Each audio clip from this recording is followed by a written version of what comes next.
So the news is out, and Red Bull have exceeded their budget cap. They have agreed with the F1 that they've breached the cap, and they have been received a fine of $7 million, which is about £6 million, just over £6 million, and 10% aero research reduction for next season. So we'll have to wait and see. I've also got details of what Aston Martin were also given in way of a penalty as well, coming up in just a second.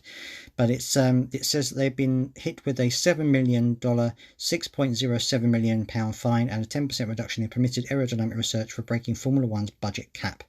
They said it overspent by £1.86 million in 2021.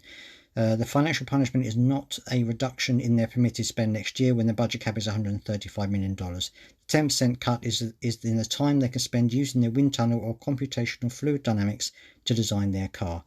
It comes after they acknowledged that they were at fault and entered into a so-called accepted breach agreement with the FIA.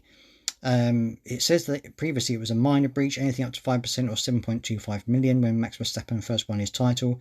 The statement said that the Red Bull's errors that the team had inaccurately excluded and or adjusted costs amounting to a total of £5.6 million in 2021. That is, after adjusted costs, this was adjusted by the FIA was £1.8 million. So that is the amounts to an understatement of accounts of nearly 5% and an adjusted overspend of 1.6%. So that has got to be paid in the next 30 days.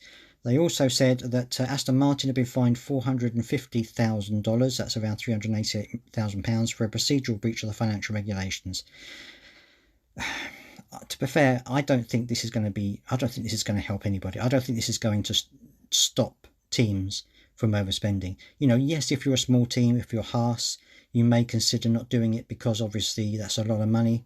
But to Mercedes, to Ferrari, I mean, is that really going to hurt them? I don't think it will. If you're overspending, if they can overspend by that amount, by 1.8%, was it, something like that, then it just doesn't seem to me. 1.6% it was the adjusted overspend.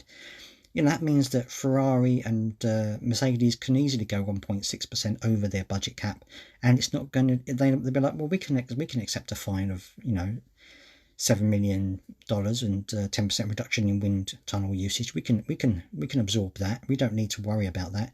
So I don't think it's going to be much of a penalty for the bigger teams anyway. I really don't think it will be. And I think that as long as you've got small fines like this, then I think it's going to be something that a lot of teams are going to be like, well, I think we can just suck this up. I think we can go over, we can try and fight for the season and then just suck it up for next season. And I think that's what's going to happen. I think by entering these budget agreements, I don't think that the FIA have done a very good job here. I think they should have just done a really harsh fine, make an example of Red Bull so that other teams don't do it in the future. What's the point of a budget cap if teams can go over with just a fine and a slap on the wrist? I don't think this is good. But let me know down in the comments what you think, whether you believe that this is a proportionate problem, if it's a proportionate fine for them, or do you think that they should have gone further, the FIA? I'd love to hear your thoughts down in the comments section as always.